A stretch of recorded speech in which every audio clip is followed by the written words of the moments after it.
Going camping with my fiancé turned into an unexpected adventure when, due to a series of mishaps, we ended up with only one tent for the night. My fiancé's childhood bro had no choice but to join us in the middle of the night. Unable to control himself, my fiancé pulled me into the blankets. I let out a soft moan, but suddenly remembered that his friend was sleeping right next to us. I had been dating my boyfriend for 3 years when we got engaged. To celebrate, Leonard, my fiancé, invited his childhood friend and his girlfriend for a weekend camping trip in the countryside. Upon arriving at our destination, we barely had time to unload our things before Leonard's friend and his girlfriend got into a heated argument over something trivial, leading to a breakup. In a huff, the girl drove off, leaving behind a camping tent in her car. We were left staring at each other in disbelief. It was getting dark, and finally, Leonard declared, "Henry, you can sleep in the car tonight. Jenna and I will take the remaining tent." I thought that settled it, but then another complication arose. While moving our things, a container of spices had come loose and spilled all over the back seat. After cleaning it up, the car still smelled strongly of spices. Leonard looked at me and Henry awkwardly. "Jenna, how about letting Henry sleep with us in the tent? It's big enough for 3, he suggested. After considering it, I realized our tent was indeed spacious enough for 3 people, plus we had an extra sleeping bag that Henry could use. I agreed without hesitation. To show his gratitude, Henry went all out that evening, grilling delicious barbecue while Leonard was off washing some fruit. Henry called out to me with a grin, "Jenna, want another skewer of grilled chicken wings?" I glanced over at him, bathed in the gentle moonlight. He was busy at the grill, wearing a tank top and an apron. His muscular arms were impressive and his chest was so well defined that the apron barely contained it. I found myself looking a little too long. Licking my lips, his body was definitely more appealing than Leonard's. "Yes, please." "Thanks," I replied, shaking off my thoughts and smiling at him. Just then, Leonard returned, wrapping his arms around me and guiding my hand to eat some fruit. His fingers playfully brushed against my lips, igniting a spark of desire within me.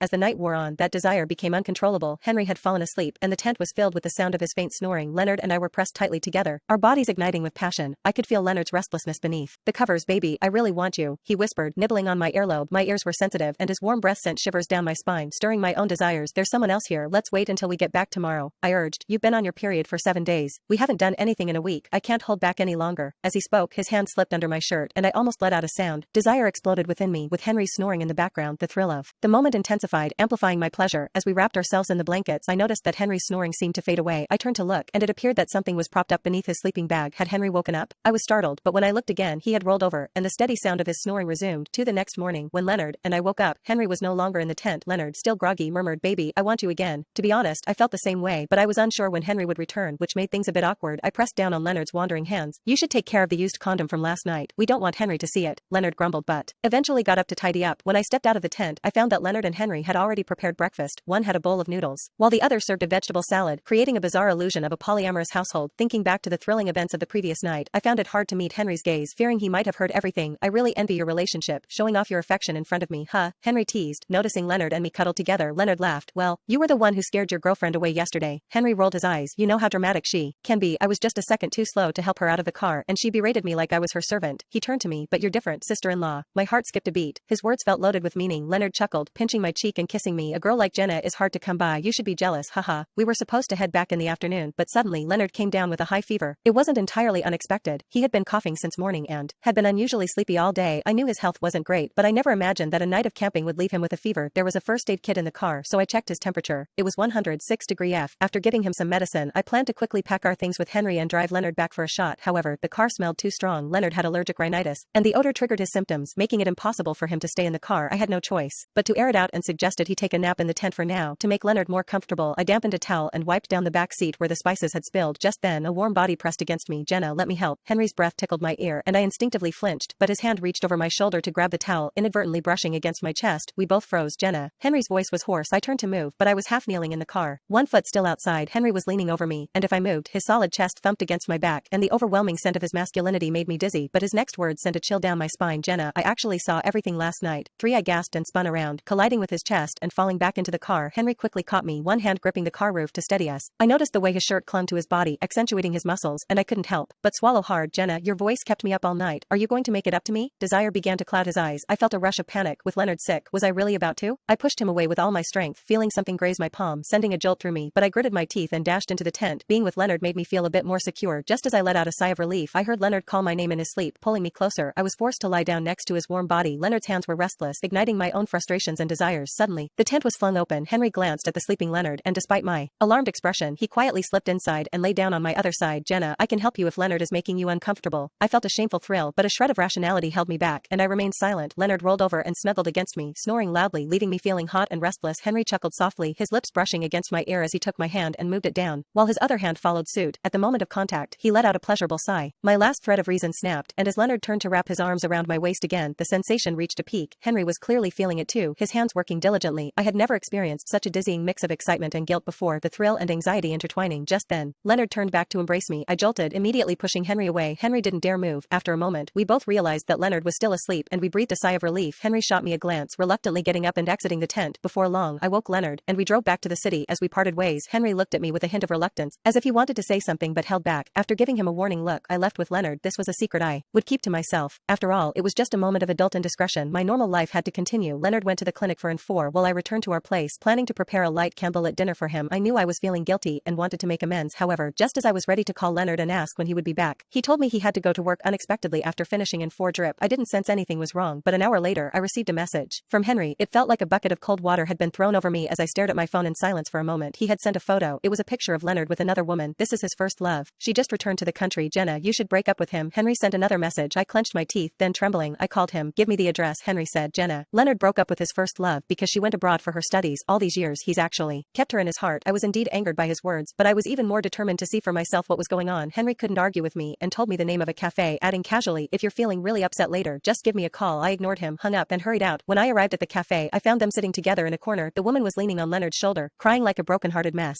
Leonard was wiping her tears and patting her shoulder to comfort her. Fury surged within me, and I stormed over, slapping Leonard across the face.